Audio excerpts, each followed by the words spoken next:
జై శ్రీమన్నారాయణ, జై శ్రీరామ్.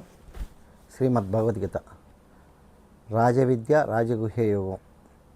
ఈరోజు 4వ శ్లోకంలో మయా తతమిదం సర్వం జగత వ్యక్తమూర్తినా మత్సాని సర్వభూతాని అచాహం తేష్వస్థితః. అంటే నిరాకారమైనటువంటి బ్రహ్మనైన నా చేతనే ఈ జగత్తంతయు కూడా జలముతో మంచు వలె పరిపూర్ణమై ఉన్నది. అంటే ఆకారంగా సాకార రూపం శ్రీకృష్ణ భగవానుడు ఆయనే చెప్తున్నాడు. నిరాకార రూపంలో మొత్తం జగతంతా కూడా ఎలా అయితే జలముతో ఉండి మంచు ఎలా అయితే ఆకాశం అంతా కప్పిబడి ఉంటుందో అలా అంతా కూడా నేను ఆవరించి ఉన్నాను.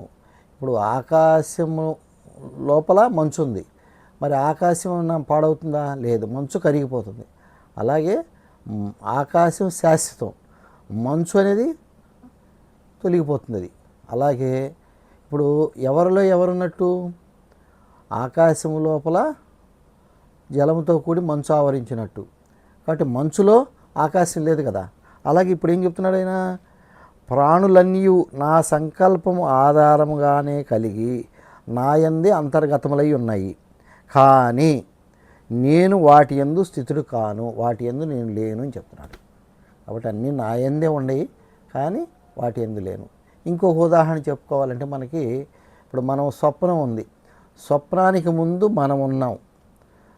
నిద్రలో స్వప్నం వచ్చింది, స్వప్నంలో ఎన్నో చూస్తాం, ఎన్నో చేస్తుంటాం, స్వప్నం ఎన్నో మనకు తెలుస్తుంటాయి. తర్వాత స్వప్నం తర్వాత కూడా మనం ఉన్నాం. కాబట్టి ఈ స్వప్న దృష్టితో చూసేవన్నీ కూడా ఎక్కడ ఉన్నాయి?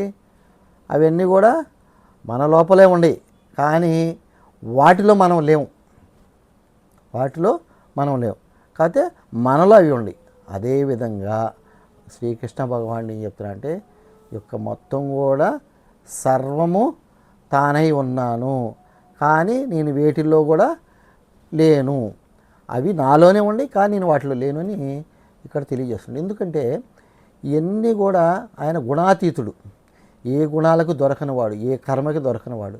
కాకపోతే మనుషులు అనేవాళ్ళు వీళ్ళు కర్మలు చేసుకుంటూ ఈ కర్మబద్ధులు అవుతుంటూ ఈ కర్మ ప్రపంచంలో తిరుగుతుంటారు.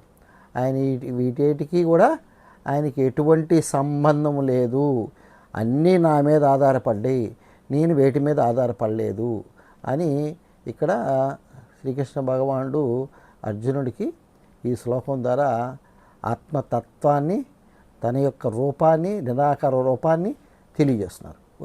వచ్చే వీడియోలో మంచి విషయాలు తెలుసుకుందాం. జై శ్రీ